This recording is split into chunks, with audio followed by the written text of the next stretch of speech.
শুভ সন্ধ্যা বন্ধুরা। আজ ৫ ফেব্রুয়ারি বৃহস্পতিবার। আজকের সন্ধ্যার বরাক তথা সমগ্র আসামের গুরুত্বপূর্ণ খবরগুলি হল: বিধানসভা নির্বাচনের পরেই অসমে শুরু হবে এসআইআর অর্থাৎ ভোটার তালিকার বিশেষ নিবিড় সংশোধন। বাংলাদেশিরা নিজেই দেশ ত্যাগ করার ব্যবস্থা করুন। এবার এসআইআর নিয়ে এভাবেই বড় মন্তব্য করলেন মুখ্যমন্ত্রী ডক্টর হিমন্ত বিশ্ব শর্মা। মুখ্যমন্ত্রী জানিয়েছেন, বিধানসভা নির্বাচনের পরেই অসমে শুরু হবে ভোটার তালিকার বিশেষ নিবিড় সংশোধন অর্থাৎ এসআইআর। বর্তমানে রাজ্যে এসআর চলছে, ভোটার তালিকা সংশোধন চলছে রাজ্যে। এ নিয়ে তীব্র বিতর্ক শুরু হয়েছে রাজ্যে। এরই মাঝে এবার এসআইআর নিয়েও বড় ঘোষণা করলেন মুখ্যমন্ত্রী। তিনি জানিয়েছেন, ২৬-এর বিধানসভা নির্বাচনের পরেই অসমে শুরু হবে এসআইআর। আর মাত্র কয়েক ঘন্টার অপেক্ষা। এবার রাজ্যের যুবকদের উপহার দিচ্ছেন রাজ্যের মুখ্যমন্ত্রী ডক্টর হিমন্ত বিশ্ব শর্মা।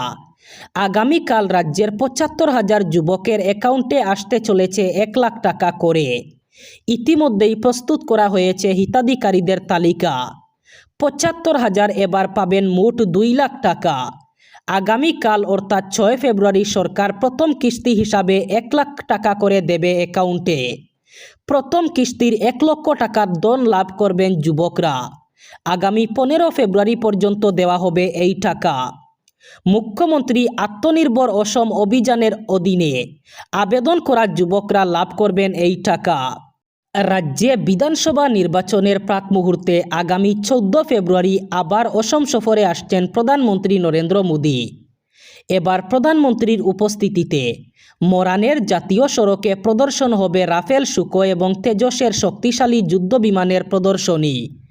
অসমের রাষ্ট্রীয় রাজপথে হবে বায়ুসেনার শক্তি প্রদর্শন। রাষ্ট্রীয় রাজপথে বায়ুসেনার বিরল শক্তি প্রদর্শনের সাক্ষী হবেন রাজ্যবাসী। উপস্থিত থাকবেন স্বয়ং প্রধানমন্ত্রী নরেন্দ্র মোদী। রাজ্যে বর্তমানে চলছে নির্বাচনী বাতাস। এর মাধ্যমে আগামী মার্চ মাসে আবারও একবার প্রধানমন্ত্রী নরেন্দ্র মোদী অসম সফরে আসবেন। রাজ্যের নির্বাচনী প্রচারে মার্চে আবার অসমে আসবেন প্রধানমন্ত্রী নরেন্দ্র মোদী। ১৪ ফেব্রুয়ারি অসমে প্রধানমন্ত্রীর বেশ কয়েকটি কর্মসূচি রয়েছে। প্রধানমন্ত্রী চালু করবেন গৌহাটি উত্তর গৌহাটি সংযোগী কুমার ভাস্কর বার্মা সেতু। পলাশবাড়িতে আইআইএমের শুভ উদ্বোধন করবেন প্রধানমন্ত্রী মোদী। গৌহাটি মহানগরীর জন্য প্রধানমন্ত্রী দেবেন ১০০টি নতুন বাস। সেই সাথে প্রধানমন্ত্রী চালু করবেন ন্যাশনাল ডাটা সেন্টার। বিরোধী দলের তীব্র বিক্ষোভের কারণে বারবার অধিবেশন স্থগিত হওয়ায় লোকসভায় রাষ্ট্রপতির ভাষণের ধন্যবাদ প্রস্তাবে প্রধানমন্ত্রী নরেন্দ্র মোদীর জবাব বাতিল করা হয়েছে। সূত্র অনুযায়ী লোকসভায় প্রধানমন্ত্রীর জবাব ছাড়াই রাষ্ট্রপতির ধন্যবাদ প্রস্তাবটি পাশ হতে পারে। নিম্নকক্ষে চলমান অচলাবস্থার জেরে প্রধানমন্ত্রীর উত্তর দেওয়ার সম্ভাবনা বর্তমানে অনেকটাই কমে গেছে। বুধবার বিকেল ৫টায় লোকসভায় ভাষণ দেওয়ার কথা ছিল প্রধানমন্ত্রী নরেন্দ্র মোদীর। মঙ্গলবারই বিরোধী দলনেতা রাহুল গান্ধীর ভাষণ বাতিল করে দেন লোকসভার স্পিকার। একটি বই নিয়ে বিতর্কে অপ্রাসঙ্গিকভাবে তার ভাষণ বাতিল করে দেওয়ার দাবি করেছে কংগ্রেস। মঙ্গলবার এই নিয়ে লোকসভায় বিক্ষোভ দেখিয়েছিলেন বিরোধী দলের সাংসদরা। এর ফলে ৭ কংগ্রেস সাংসদ এবং ১ সিপিআইএম সাংসদকে লোকসভার বাজেট অধিবেশন থেকে সাসপেন্ড করে দেওয়া হয়। চাকরির নামে এবার আর কোনো ১ টাকাও দিতে হবে না। আমি যে রাস্তা দেখিয়েছি সেই রাস্তায় ৫০ বছর অসম চলবে। কোনো ধরনের টাকা না দিয়ে দরিদ্র পরিবারের ছেলেমেয়েরা সরকারি চাকরি পাবে। দরিদ্র পরিবারদের জন্য মুখ্যমন্ত্রী হয়ে যে কাজ করেছি, এই প্রকল্পসমূহ আর কেউ বন্ধ করতে পারবে না, এমনই দাবি করেছেন রাজ্যের মুখ্যমন্ত্রী ডক্টর হিমন্ত বিশ্ব শর্মা। সেই সাথে তিনি মিয়া সম্পর্কে আবারও মন্তব্য করেন। তিনি বলেন, অসমে মিয়া থাকতে পারবে না, এমন পরিবেশ সৃষ্টি করতে হবে। মিয়াদের মাটি দেওয়া যাবে না, গাড়ি দেওয়া যাবে না, রিক্সা ঠেলা দেওয়া যাবে না। মিয়া এবং মুসলমানদের মধ্যে পার্থক্য তিনি বুঝেন। আবারও অবৈধ মিয়াদের বিরুদ্ধে কঠোর হয়েছেন রাজ্যের মুখ্যমন্ত্রী ডক্টর হিমন্ত বিশ্ব শর্মা। একই সাথে এবার অরুণোদয় প্রকল্প নিয়েও তিনি ঘোষণা করেন। শিবসাগরে আরও নতুন ২,০০০ মহিলাকে অরুণোদয় প্রকল্পে অন্তর্ভুক্ত করা হবে। আরও 2000 মহিলাকে দেওয়া হবে অরুণোদয় প্রকল্পের সুবিধা। গত 1 ফেব্রুয়ারি তারিখে অর্থমন্ত্রী নির্মলা সীতারমণ জাতীয় বাজেট প্রকাশ করেন। এবারের বাজেট থেকে কৃষকদের অনেক প্রত্যাশা ছিল। বিশেষ করে প্রধানমন্ত্রী কিষাণ সম্মান নিধি যোজনার সুবিধাভোগীরা আশা করেছিলেন যে 6000 টাকা থেকে 12000 টাকা বৃদ্ধি পাবে, তবে তা হয়নি। অর্থমন্ত্রী নির্মলা সীতারমণ বাজেট উপস্থাপন করার সময় কৃষি ও কৃষক কল্যাণ মন্ত্রণালয় 2026-27 সালের জন্য তাদের অগ্রাধিকারগুলি তুলে ধরেন।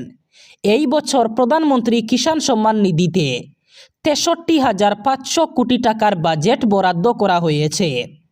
তবে এই প্রকল্পের বাজেট আগের বাজেটের মতোই রয়ে গেছে। এটি স্পষ্ট করে যে সরকার বর্তমানে প্রধানমন্ত্রী কিষাণ যোজনার পরিমাণ বাড়ানোর মেজাজে নেই। প্রধানমন্ত্রী কিষাণ সম্মান নিধি যোজনার 22তম কিস্তি কবে আসবে, কৃষকরা অধীর আগ্রহে এর অপেক্ষা করছেন। সূত্র বলছে কৃষকরা খুব শীঘ্রই তাদের অর্থ পাবেন। দাবি করা হয়েছে যে প্রধানমন্ত্রী নরেন্দ্র মোদী চলতি মাস অর্থাৎ ফেব্রুয়ারির শেষ সপ্তাহে কৃষকদের ব্যাংক অ্যাকাউন্টে টাকা স্থানান্তর করতে পারেন। বিধানসভা নির্বাচনকে ঘিরে রাজ্যের রাজনৈতিক অঙ্গনে ইতিমধ্যেই জোরদার তৎপরতা শুরু হয়েছে। বিভিন্ন রাজনৈতিক দল প্রার্থী চূড়ান্তকরণ, সংগঠন মজবুত করা এবং জনসংযোগ বৃদ্ধির কাজে ব্যস্ত হয়ে পড়েছে। এরই প্রেক্ষিতে উত্তর করিমগঞ্জ বিধানসভা কেন্দ্রেও জমে উঠেছে প্রাক নির্বাচনী প্রস্তুতি। বিশেষত কংগ্রেসের একাধিক টিকিট প্রত্যাশী নিজেদের অবস্থান শক্ত করতে মাঠে নেমেছেন। উত্তর করিমগঞ্জ কেন্দ্রে কংগ্রেসের সম্ভাব্য প্রার্থী হিসাবে আবেদনপত্র জমা দিয়েছেন জাকারিয়া আহমদ পান্না, আহমদ সাহিল, রজত চক্রবর্তী, বিশ্বজিৎ ঘোষ, সুব্রত দেব, সন্দীপ নন্দী, অসিত নাগ এবং সমাজসেবী বাপন শুক্লবৈদ্য। জেলা কংগ্রেসের বিভিন্ন গুরুত্বপূর্ণ পদে দায়িত্ব থাকা নেতারা ইতিমধ্যেই প্রদেশ কংগ্রেস কমিটির কাছে নিজেদের প্রার্থিত্বের আবেদন জানিয়েছেন। ফলে প্রার্থী বাছাইকে কেন্দ্র করে দলীয় অন্দরে যেমন চর্চা চলছে, তেমনি রাজনৈতিক মহলেও শুরু হয়েছে জল্পনা। এই প্রেক্ষাপটে সমাজসেবী বাপন শুক্লবৈদ্যের নাম বিশেষভাবে আলোচনায় উঠে এসেছে। এবার শেষ খবর। হাইলাকান্দি জেলায় এসএইচজি গ্রুপের 43 জন মহিলা গত 2 মাস ধরে চরম হয়রানি এবং অনিশ্চয়তার মধ্যে রয়েছেন।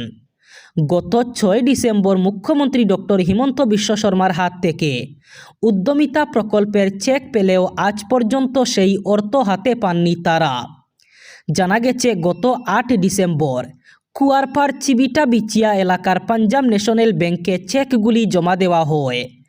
সরকারের লাখপতি দিদি প্রকল্পের স্বপ্ন বাস্তবায়নের লক্ষ্যে দেওয়া এই চেকের টাকা পাওয়ার আশায় মহিলারা বারবার ব্যাংকে গেছেন, কিন্তু প্রতিবারই ব্যাংক ম্যানেজারের কাছে থেকে 2 দিন পরে আসুন, 3 দিন পরে আসুন এই বলে ফিরিয়ে দেওয়া হয়েছে বলে অভিযোগ।